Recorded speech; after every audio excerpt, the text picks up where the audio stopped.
परिचय। ओह, मैं बहुत थकान महसूस कर रही हूँ। यह लो, तुम्हें आराम महसूस होगा।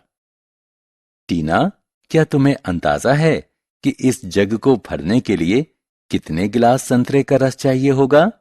मुझे नहीं पता पीयूष, हम आयतन को कैसे माप सकते हैं? बच्चों, इस पाठ में हम आयतन के मापन के बारे में जानेंगे। जानने के लिए हमारे साथ आइए। आओ सीखें। त्रिविमीय वस्तुओं को पहचानना, किसी वस्तु का आयतन बताना, घन, घनाभ, बेलन, शंकु और गोले का आयतन ज्ञात करने का सूत्र बताना। त्रिविमीय आकार क्या होता है? इन आकारों को देखिए। आपने क्या देखा? इन आकारों के 3 आयाम होते हैं, लंबाई, चौड़ाई और ऊंचाई। इसलिए हम इन आकारों को त्रिविमीय आकार कहते हैं। सभी त्रिविमीय आकार ठोस होते हैं। आयतन क्या है? किसी वस्तु द्वारा घेरे गए स्थान के माप को उस वस्तु का आयतन कहते हैं।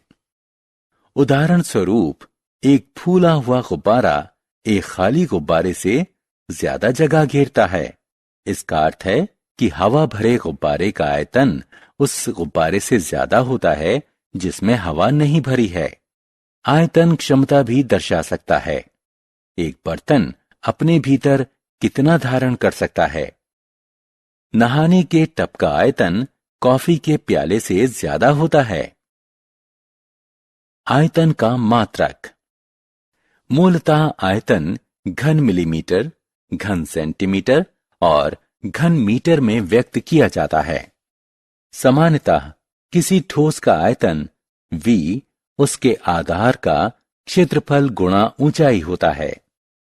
यहां A ठोस के आधार का क्षेत्रफल है और h उसकी ऊंचाई है। आइए विभिन्न वस्तुओं के आयतन के बारे में जानें। घन का आयतन। देखिए, यह एक घन है जिसके 3 आयाम हैं, लंबाई, चौड़ाई और ऊंचाई। यह एक खाली डिब्बे जैसा है और इसके 6 वर्गाकार फलक हैं जो आकार में समान हैं। आप इसका आयतन कैसे मापेंगे? सोचिए। पहले इस वर्ग को लीजिए जिसकी प्रत्येक भुजा की लंबाई L है। अब इस वर्ग को घन में बदल दीजिए। ध्यान दीजिए कि घन के सभी फलक की लंबाई L है। आयतन प्राप्त करने के लिए हमें बस आधार के क्षेत्रफल A को L से गुणा कर देना है। इस प्रकार इन तीनों L का गुणा करने पर हमें घन L प्राप्त हुआ। अतः घन का आयतन प्राप्त करने का सूत्र है घन L। घनाभ का आयतन।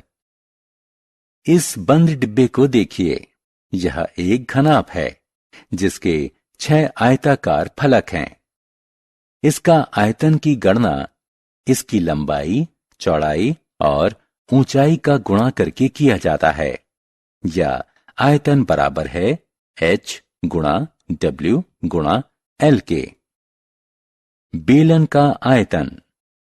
किसी टीन के साधारण डिब्बे या ड्रम के आकार का ठोस बेलन होता है।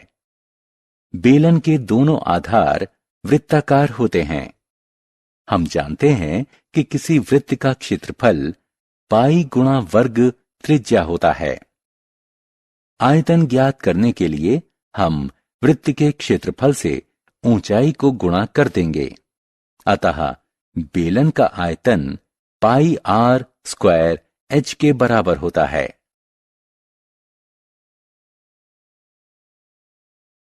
शंकु का आयतन। वाह, मजेदार आइसक्रीम!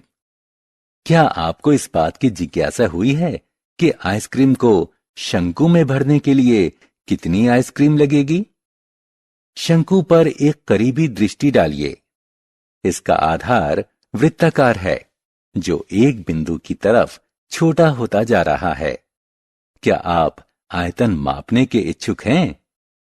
शंकु का आयतन होता है 1/3 पाई वर्ग त्रिज्या गुणा ऊंचाई, जो कि पाई आर स्क्वायर एच भी कहा जाता है, जहां h बराबर शंकु की ऊंचाई, r बराबर शंकु के वृत्ताकार आधार की त्रिज्या। गोले का आयतन। हम इस गोल गेंद को क्या कहते हैं? हाँ, यह गोला है। यह हर तरफ से समान लग रहा है ना? गोले का आयतन ज्ञात करने का सूत्र है 4/3 पाई घन त्रिज्या, जो कि 4/3 पाई आर क्यूब भी कहा जाता है।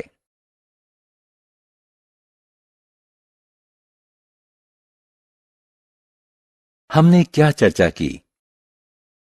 3 आयामों, लंबाई, चौड़ाई और ऊंचाई वाले आकार को त्रिविमीय आकार कहते हैं। किसी वस्तु द्वारा घिरे गए स्थान के माप को उस वस्तु का आयतन कहते हैं। आयतन किसी पात्र की क्षमता भी दर्शा सकता है कि एक बर्तन अपने भीतर कितना धारण कर सकता है। घन का आयतन बराबर होता है घन लंबाई के। घनाभ का आयतन बराबर होता है ऊंचाई गुणा चौड़ाई गुणा लंबाई के। बेलन का आयतन बराबर होता है पाई वर्ग त्रिज्या गुणा ऊंचाई के। शंकु का आयतन बराबर होता है 1/3 पाई वर्ग त्रिज्या गुणा ऊंचाई के। गोले का आयतन बराबर होता है 4/3 पाई घन त्रिज्या के।